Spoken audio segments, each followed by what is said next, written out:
Hello. I did this one a while back and I'm going to do it again because it didn't record. And just to let all of you know, we do record all of these trainings and send them out.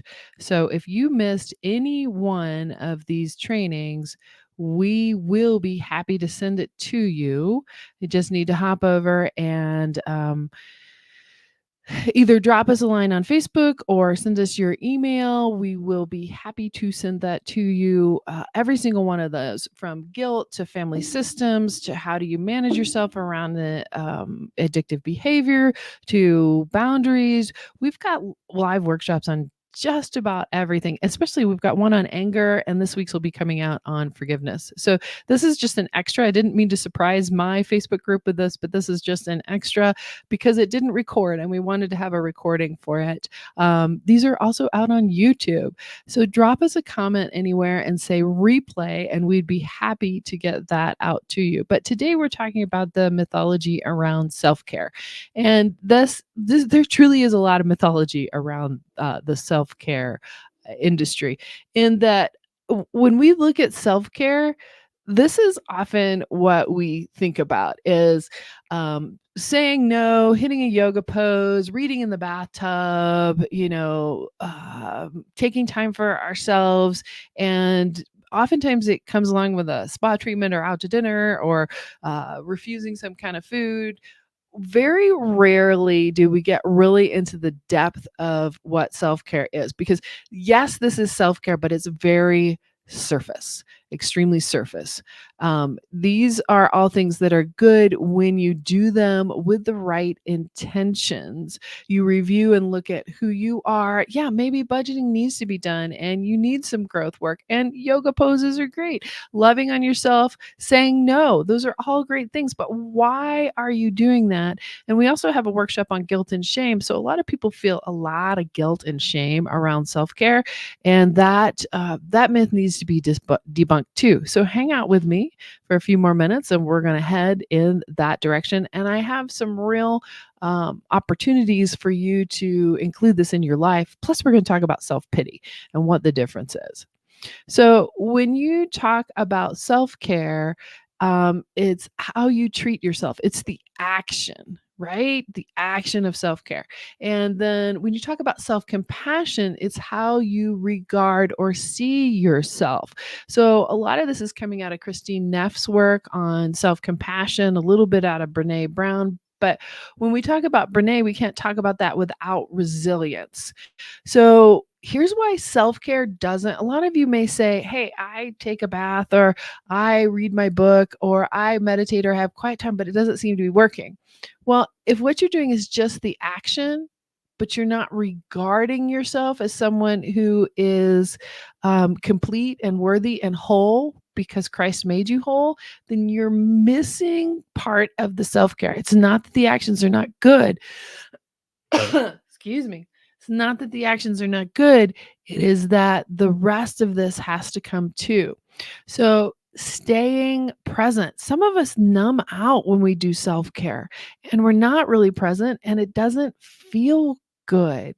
So as we step into this a little bit more, we're going to learn about what self-care really means, that it is natural for us to be fearful at certain times, and that what we're trying to do is keep ourselves safe. As we're trying to keep ourselves safe, we might employ a fight, flight, flee, or freeze method, which requires self-compassion to pull ourselves out of.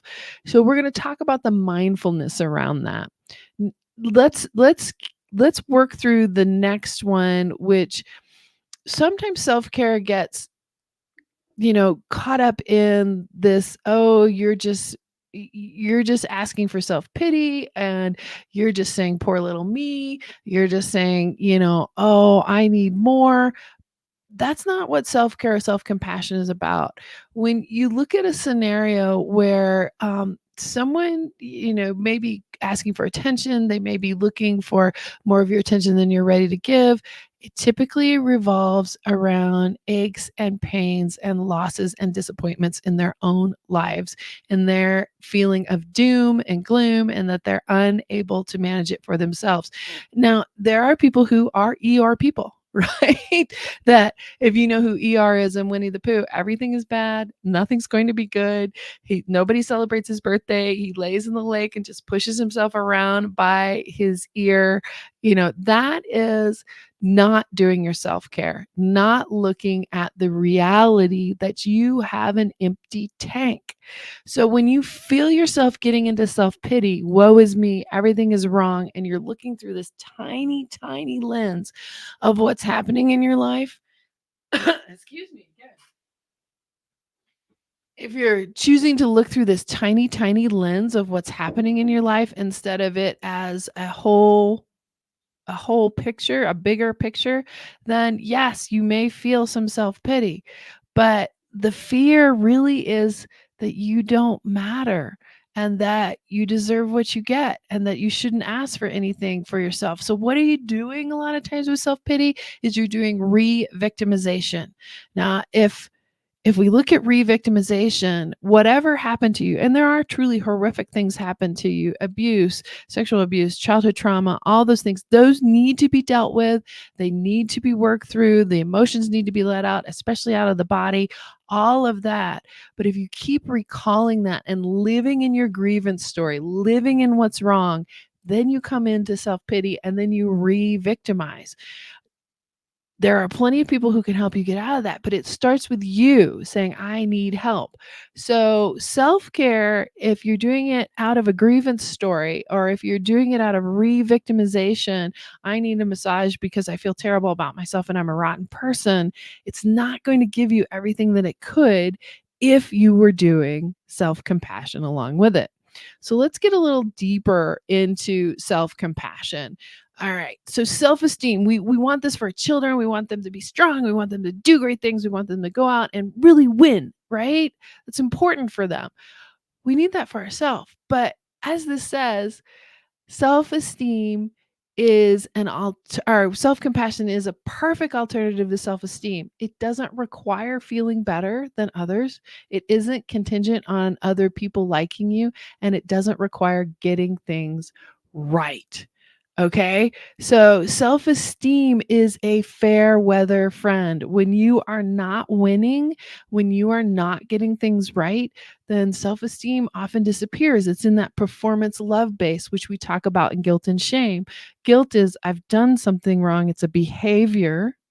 Like the action of self care. And shame is I am bad. Me as totality, I am bad. So with self care, that's an action to make yourself feel better. Self compassion is knowing that you are worthy of being taken care of. You're worthy of being taken care of yourself. So let's look at this around God's character.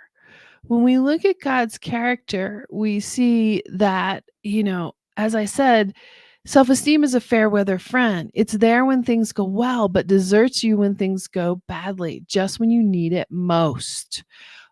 That's not what God does, right? Fierce self compassion is how you take care of yourself in the storm. Like Job, when things are going completely wrong. Job has 3 friends who said, You must have done something, right? But he didn't. He knew that he hadn't. And so he had self compassion for himself. And God's character is that he doesn't love when he feels like it. He doesn't love because of your performance. He agape loves you. He loves you all the time because he made you and he believes that you are fearfully and wonderfully made. That's where self compassion starts. So as we look at this, it has to start with you. You can always get help from friends, family, work, and community. Those are all systems. And we talked about that last week of the family system and where you are in the family system. And are you running your batteries down or are you getting recharged in that system? But this always starts with you. How you talk to yourself, I see this with a lot of teenagers is I'm ugly, I'm bad, I'm stupid, I don't get things right. That's often how the addict talks to themselves. And when a lot of stress and when the emotional stress of the system gets placed on you, we talked about this last week, last Friday. So go get the family system workshop. When that emotional stress gets laid on you and overwhelms you, you are more susceptible to illness, to addictive behaviors, to mood swings, all of those things. Unfortunately, it is just like eating. Even if somebody prepared all my meals for me, they can't eat for me. So with self-compassion, I have to look at myself and say, "Hey, wait a minute. I'm worthy. I'm important. I'm creative, resourceful, and whole. Why is this so important? Why is this so amazingly important? Because we're wired that way." So this is back to Jack Pinsack's affective neuroscience. And we as mammals are wired in this care system that we need care from others and from ourselves. When that's not happening, we see rage and anger happening. We see fear and grief happening. We see other things happening. But this care system is designed for us to be able to raise our young. So when we look at anger, we realize that anger is a reflection of our basic neuroscience. It says, "You've crossed my boundary," right? It says, "I have basic human needs." And these basic human needs are important for all of us. It doesn't matter what's happening. If I have more or you have more, we all have these basic human needs. And part of that is self-care. And let's talk through that. So the three basic human needs we have are to feel loved, to feel not alone, and to feel worthy. We can't always get this from humans. We can always get this from God. And I've been talking about this a lot lately, that you can go to God with a thimble and say, "Oh, please, please, please," or you can back up with a dump truck, and you can back up every day, all day long with that dump truck, getting what you need from God. So these three basic human needs are non-negotiable. And part of this we can do through self-compassion. So self-compassion means co-suffering. So I am suffering with you. Instead of trying to fix you, I'm putting my arm around you. Okay. I'm putting my arm around you and saying, "I'm here. I'm creating space for you. I'm with you." And here are the three components that are laid out by Christine Neff on self-compassion. And if we look at the top line, we're doing self-kindness rather than self-judgment. So judgment is, I didn't do that right. I'm a bad person. I fail every time. Nobody's going to love me. That is the problem. Self-kindness is, hey, it didn't go so well this time, but it's okay. And we're going to work it out. We're going to figure out the next step. The other thing is it's common to humanity. And this is where God has already laid this out for us. It's 1 Corinthians 10:13. "No temptation has overtaken you except such as is common to man. But God is faithful, who will not allow you to be tempted beyond what you are able, but with the temptation will also make a way of escape so that you may bear it." Okay, so when you look at the broader scope, is what's happening to you common to man? Yes, it is a problem that is really big in your life, but God has made a way of escape. He has offered you the opportunity to lean on Him, to rest your head in His lap and say, "What's next?" When you isolate, cut off from other people, cut off from God, cut off from your community, you are saying, "God, I don't believe that you can do this. I can't trust you." And what does the devil do? He comes to seek and destroy, right? To seek and destroy, to take us away from that which is good. So the next piece is mindfulness. So mindfulness is being aware of what's happening. You can't change the past. You haven't been gifted with the future. You are right here, right now. So what God has also said is He is here in the present for us every day, all day long. So if we over identify with our grievance story of, I'm always failing, I can never get a job, my kids are going to turn out poorly, if we over identify with that, we are no longer identifying with Christ. We're not being mindful of who we are in Him. Now, remember, compassion is co-suffering. So what we would use to shift all this is to be with it. We numb out, we push away, we say, I can't do that. I don't want to be part of that. That is not setting ourselves up to win. When we ignore it, avoid it, problem solve it, give it up, attack ourselves and attack others, we're not showing compassion for them. Think about a small child. A small child has said, I just fell off my bike and now everything's ruined and I'll never be able to ride a bike and my life will just be over at that point. What would we say to that child? We would say, hey, this is just part of the learning stage.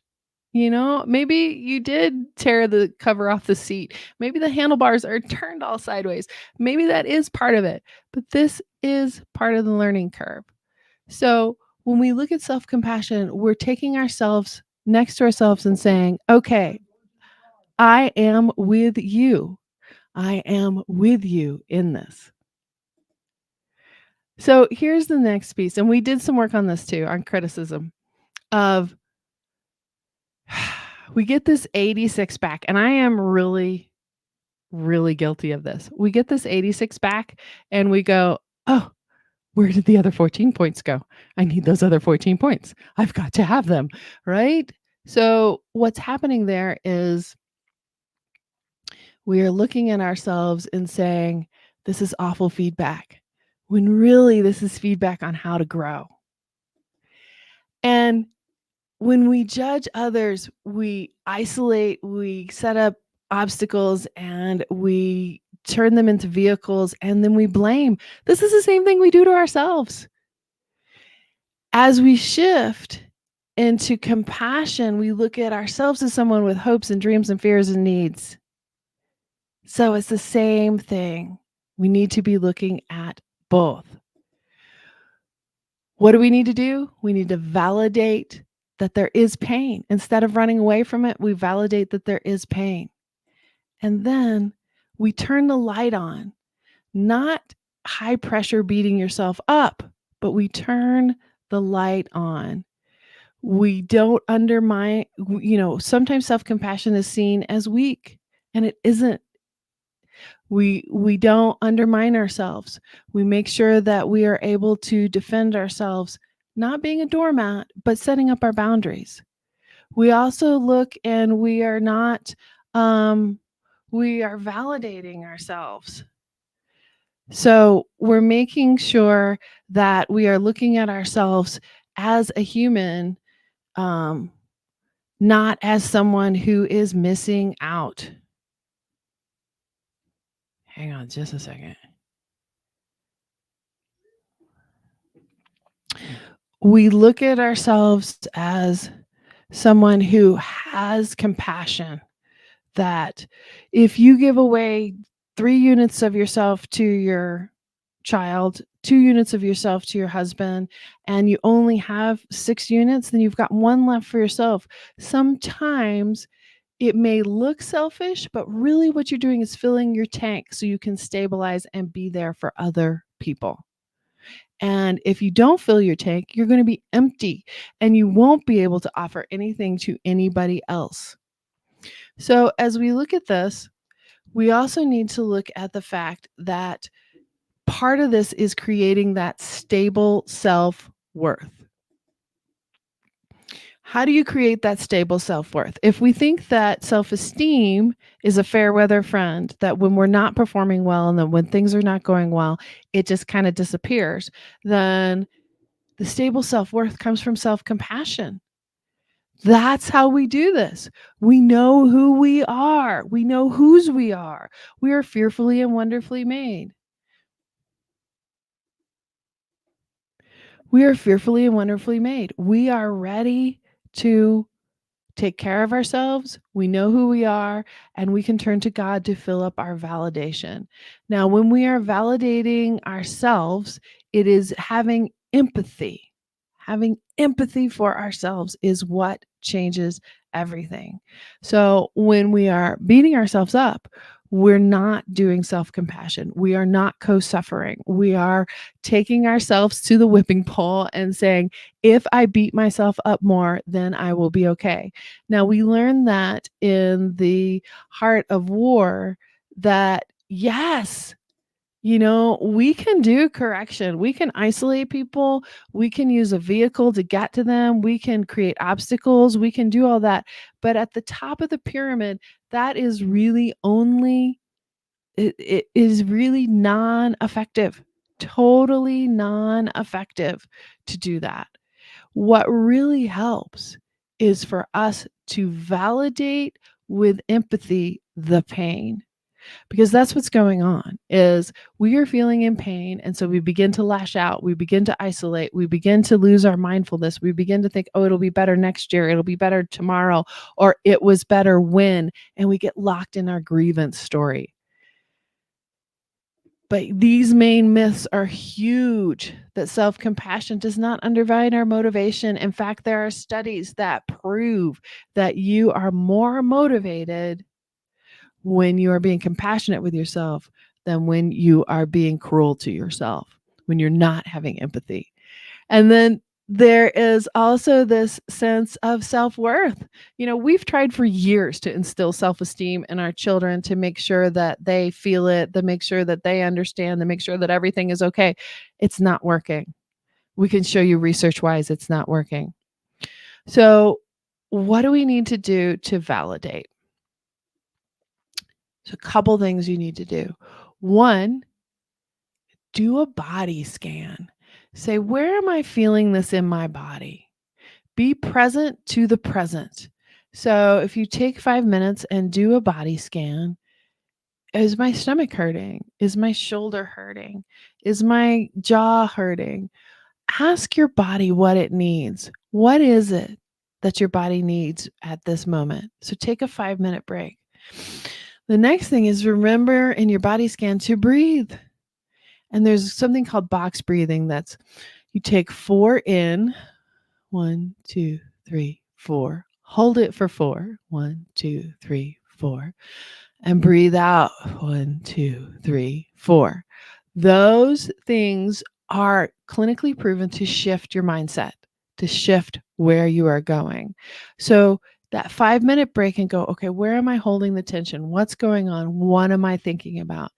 Do the box breathing in that 5-minute break, and then write it down.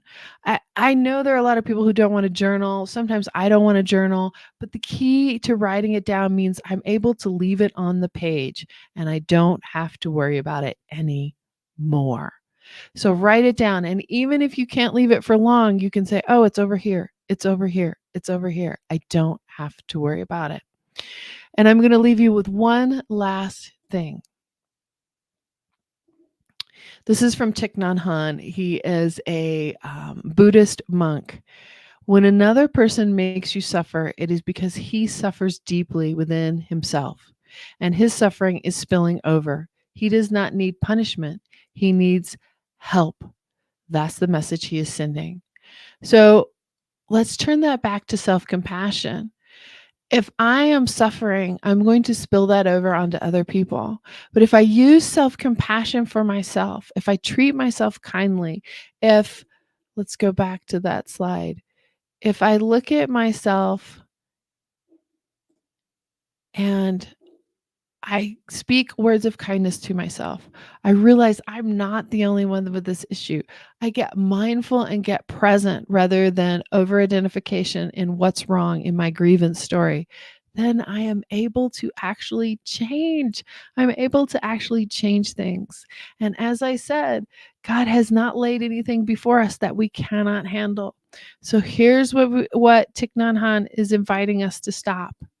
Is to stop ignoring it, stop avoiding it, stop problem solving it, giving up, self-attacking, or attacking others, to feel it. I think that's what we're most scared of, is to feel it, to have the non-judgment around it. This is happening. I don't like it that my child is using substances. I don't like it that my husband is still watching porn. But to have non-judgment around how I feel about it, and that I don't have to take care of it. I have to take care of me. I may have to set some boundaries, to also be peaceful with it and patient, and to be with it in mindfulness, so that we're looking at it not as something that is going to destroy us completely, that feedback is a disaster, that this crisis is a disaster, but that something is something that can move us forward. So, when you learn to validate yourself by taking this 5-minute break, by realizing that your feelings are real and that these are painful, and that you can do something about it. You'll no longer have to depend on the fair weather friend of performance, of doing it right, of being loving, kind, all those things, doing it the right way. You will just be loving, kind, and gentle. All those fruits of the Spirit, love, kindness, patience, goodness, faithfulness, self control, gentleness, joy, and peace, are yours. It takes you being compassionate with yourself. I look forward to seeing you again. If you are missing out on our email list, you really need to go over there and join that, or the Facebook group. I know most of you are in the Facebook group. The Rise Above Addiction Facebook group is a community. It's where we talk. It's where we get together and really work through the issues. And then on the email list, we're handing out other really wonderful pieces. In fact, Monday, there's something going out that really fits with this about Mary and Martha. I've always wondered about that story. It's really hard to take apart theologically, but once you do it, you're like, wow, there's so much meat here. There's so much there. So please join us over there. And if you need still some more help, I would love to chat with you. This is just a coffee talk. We'll see if I can help you. If I can't, I've got tons of resources. So let's get connected. Thank you so much for joining me on this impromptu one that I needed to re-record. All right. Bye-bye.